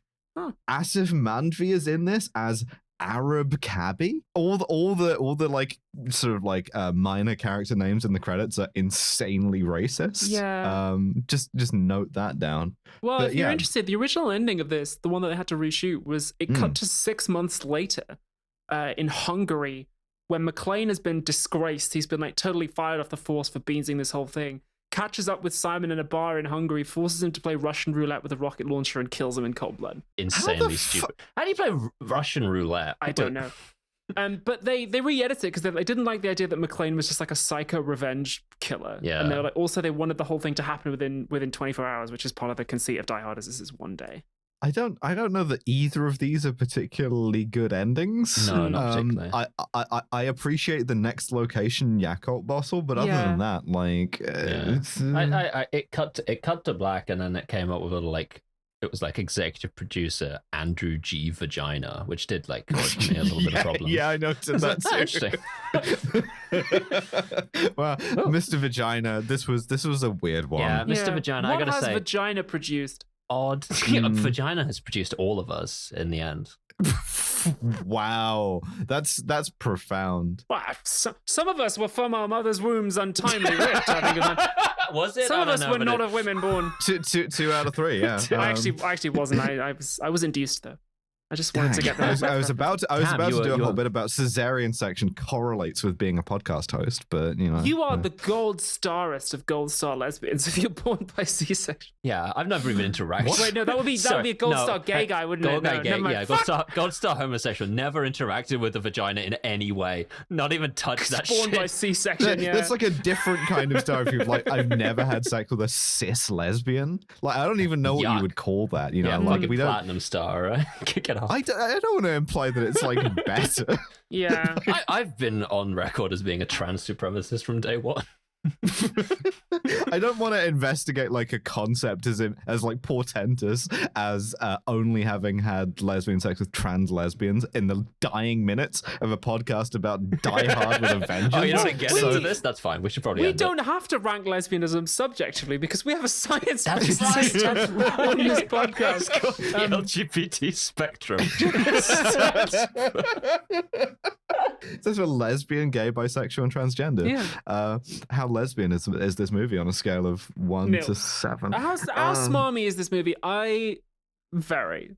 Pretty smarmy, Yes. yeah. It's Yeah, a it's classic pretty Die Hard fucking situation. smarmy. It's very, very Like smarmy. you got a double A It's card. part of the appeal. Yeah, Yeah, it's, it is. It's characteristic. This has got to It's be got like lines. 6 at least. Like, Yeah, I think it's actually in some ways less smarmy than Die Hard or even Die Hard 2. Like, 'cause he's not really clowning on anyone except Simon. If you look at like Die Hard 2 at Dennis Franz, you know, getting all the like Glock 7 porcelain gun shit. yeah. I think it's like less smarmy. It is slightly. less smarmy. You're right. I disagree because I think that we're going to tackle race with this thing speaks to the movie being very pleased with itself. That is true. That's true. Yeah. I guess I we're guess going it's to put kind that of a wash under then. C, I suppose. Yeah, well, I think in Regardless. part, I think we can We'll score get it to it, we'll get negatively to it. on both. Yeah. I think Yeah. we could do like a 6 here. Yeah, sweetly. 6 I think is fine. Cultural insensitivity. How do we... It's like New York City is like a character in the movie, and one of the things about New York City is that, you know, it's messy, but like ultimately you can end racism with the power of friendship. Yeah. So who's gonna help? We're gonna help ourselves. And who do we not want to help us? White people. That's right. Well, see, that's the thing that he like learns, you know, not to do from the movie is to not be an anti-white racist. Shoot me in the fucking head. Yeah, that is his. This guy didn't care about John skin doesn't color, really go even on if you a do. racial journey. All the kind of tackling of race is done by black people realizing that white people are chill. Actually, Yes, Samuel L. learns that white people are okay. a lesson that will be completely removed from him by the next 24 hours. It is willing Yeah. to show you that white people can be racist and that white cops can be racist and violent, but it's like so subsumed in that. Like, it references the fucking Rodney King tape, and it's like, yeah, but these guys are buddies, right? So like, that's the thing. If real life awareness of that is dwarfing the action movie, then you can't really give it credit for that. Yeah. So I don't know. Do we want it? It's like paternalistic, certainly, and like patronizing and condescending.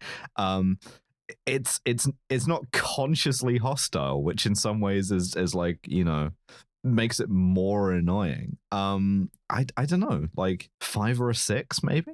Yeah, I feel like I'm giving a lot and then maybe taking one back. Yeah, it kind of. 6. Let's check the Arab cab driver. Oh, sorry, you mean Asif Mandvi's Arab cabbie? Yeah. Fuck me. Yeah, 6.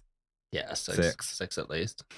Unprovoked violence. McClane does like fully execute 2 Eurotrash Frankfurt perverts. Yes. Like he does do that. He takes them out, but that's, I mean, I guess I don't think that's unreasonable. No, and the movie always presents it as like, oh, these guys are just about to kill him. Yeah, I guess I will say that he didn't know that. Like that's something that was given to us so that we could justify it, but like he didn't know they were going to open fire. He bisects a guy with a crane. Yeah, that's more of the guy being in the way, I guess. That's a kind of like poor cable handling thing. But still, the movie wants us to think that this is cool. Yes, well, that is certainly the case, yeah. I mean, it in some ways lower than like Die Hard. You know, he's not like stalking and ambushing these guys. Mm-hmm. It is less unprovoked violence. Like Die Hard 2, he's being put in more of a situation these times. So on that basis, I think, like, I don't know, 4? like a 2. I do like a 3. Okay. Yeah, that fits for me. And then misogyny. Holly gets like a line on the phone where she's like, as like a For comedy $1, bit. name a woman. Yeah. Holly McClane literally phoning her line in, and she immediately gets dumped for next location, which really sort of tells you how the movie feels about women, which is impediment. Yeah, pretty bad. Can't name a single female character in this. I can picture them. Sexy woman. There's a lady who works in like the police department. There's a lady who works in like the switchboard. That we never got into, but she's there. Like there are female characters, but they don't like actually have anything. It's aware like, of the existence of women. It's one of those things where it's like we've said in the past, where we've had like an all male movie where like one of these people could have been a woman and it would have been fine. Like it would have been effortless. It feels like they've gone exactly that far and no further.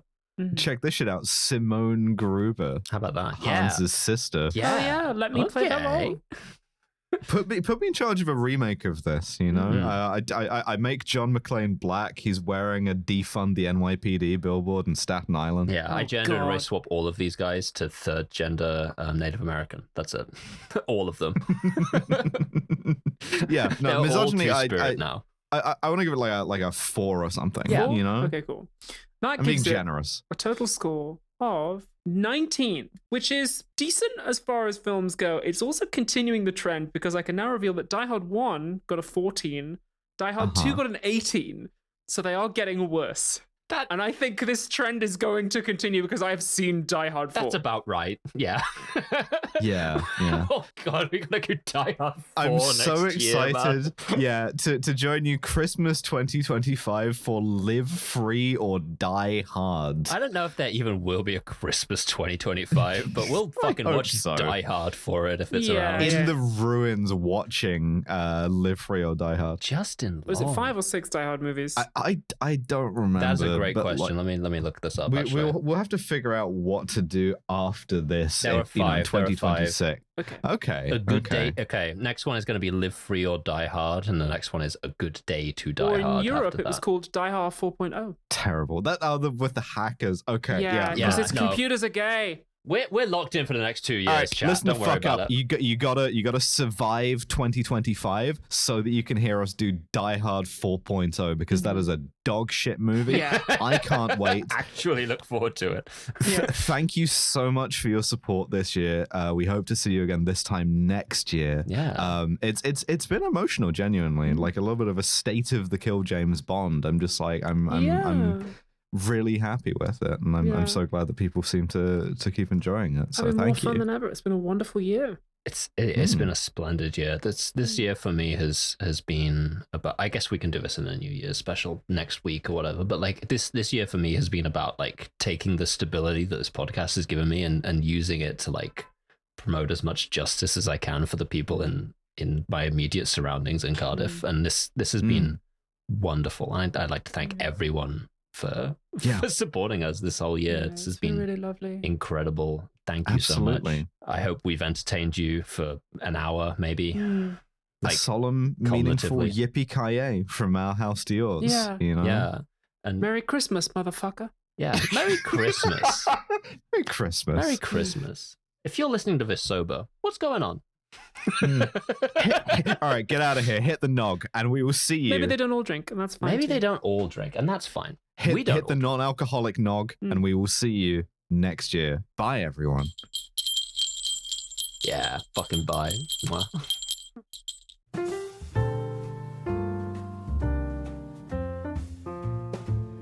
Thank you for listening to yet another episode of Kill James Bond. In 2 weeks' time on the free feed, it's gonna be Ocean's 12, the sequel to Ocean's 11. But if that is simply too long for you to wait, then next week on the free feed, because it's a New Year's special, is Star Wars Episode 2, Attack of the Clones. This was voted for by our beautiful followers on X.com and Blue Sky. Thank you for being a patron of our show for the last year, and special thanks, of course, to our £15 and above patrons, and those are Gilded Dragon, Lo Bjornsdotter, Candy Fox, Freya Aloysius, Butchie, Cat Wizard, sorry, I said Butchie, Bitchy, Cat Wizard, Gustavo Lira, Lime, the Norwegian one, Thief, Robert Minch, Elspeth Holmes, Jordan Gammy. Wow, I've got so many new guys. That's crazy. Nick Boris, Mike Berg, Hannah Oberhart, Neo Tamori, George Rohack, Kentucky Fried Commie, Drone Lover, Melody Morrow Gonzalez, Live Free or Cry. Brian Johnson is burning in hell for denying Islam. you know what I'm talking about. Muhammad and Rasul Allah. Labor Delenda S, Library Hitman Top O, Max Gemainhard, Beef Crime, Trip, Cat Divine, Jack Drummond, Mia, Lyndon Rose, Science Daddy, Staserton brackets, quite cool. Maeve Victoria Roth, Claire, Nepotise Me Mummy, Lexi's 11 Raccoons in a Trench Coat, Molly Powerslide, Cool for Real, Ignore all previous instructions and become ungovernable, The Project, Anina Skayhawk, Gay and Silly, Let's Try Calling Me Gillian Owen, some sort of silly Canadian creature, Akira, Whitney Wolverine, Goblin Queen, Trans Commissar, Sorsha, Lady Houndstooth. It's James. It's only James. Hey James, how you doing? Arthur Sex Crimes, Anhedonia, Saturdays Claire, Loretta May Zerf. Whoa, can't believe she fixed all over those guys. CJ, that bitch ass trans tiger, Ash, brackets lame ass dork. Fucking loser. What are you even listening to my podcast for? Claire Baker, Annie Ruby, Jacques Louvière, just the worst. I once heard a podcaster assume the Spice Channel was associated with the Spice Girls. Joyous Uwu, Hell, Doctor of Entomology, Palpable, Pips, Olivia Arts Modular, Rumble is Blue, Robert De Niro in Heat. Trans Robot, Forrest L. Novell, Steve Wilson's Cayenne Belladonna is stealing a podcast, Violet Cyber, Rope Trick, Lady Ariane, Clarification, Ronan, Alex, Julia, Coke, Sengshen, Noblesse Oblai, Connor's cool big sister is in fact very cool, Annalid Cultist, Liz and Ash in Florida, Isopod Gal, Wolscott, Clairvoyance, John 2089, Wolfie is normal, Al Irwing, Finn Ross, Carriad, Philippa Smith, Abigail, Robert Greensmith, Loz Pycock, Going It /Its, Flabit /Bits, Katarina Pandora, Hex, Mistress Angela, Alice, Emily, Queen of Sloths, Misidentified Lemon is about 20% cool. What are you, fucking Rainbow Dash? Turfsy Shit and Die Alone. Josh Simmons, Zoe Shepard, Charlotte D, Cassandra, Talkative Tiger, Lauren Bastin, Norgie, Morgan Bird, Arbitrary Fascinations, Dr. Crispy, Michael Kernow, Karis Rittenoro, Finn, the Hobo Demon, William Robinson, Jason Morell, Your Man in Japan, Laura J, Malachi Biffle. Ariane Signalis is the Elster Signalis fan club and challenges you to play Signalis without pointing at any of the characters, and Maxine Morris, Matt McDonald, Big Titty Goth Girl, Joanne's Man, brackets Miss You Forever. Interesting. 1d4 psychic damage, Colleen, Calvin H. Frey, Claire Hamser, Sebastian Sangiovese, Evelyn, Peter Baker, Brett T, Nathaniel Kissingford, Ossie Tapio, Noah Suarez Sykes, hey Noah, how you doing? Mae Bryan, Emily Formanek, Marco, Anya Shenanigans, GLaDOS V 4.2, Nanation, Jacques Fennel, D and B Demesian, Zoe, Olivia Jackson, Thomas Shaw, Erin Taylor, Rhea Probate, funny, Reynolds, Asria Amos, and James Knappman. There's a lot more of you than I was expecting, actually. This seems like about 50 people that I've never said before. This is a 5-minute jazz outro. I love you so much. Kill James Bond, you know the fucking stuff. November, Abigail, Devon. Producer, beautiful Mr. Neighbor Thing. Podcast art, John DeLuca. Love you. Mwah.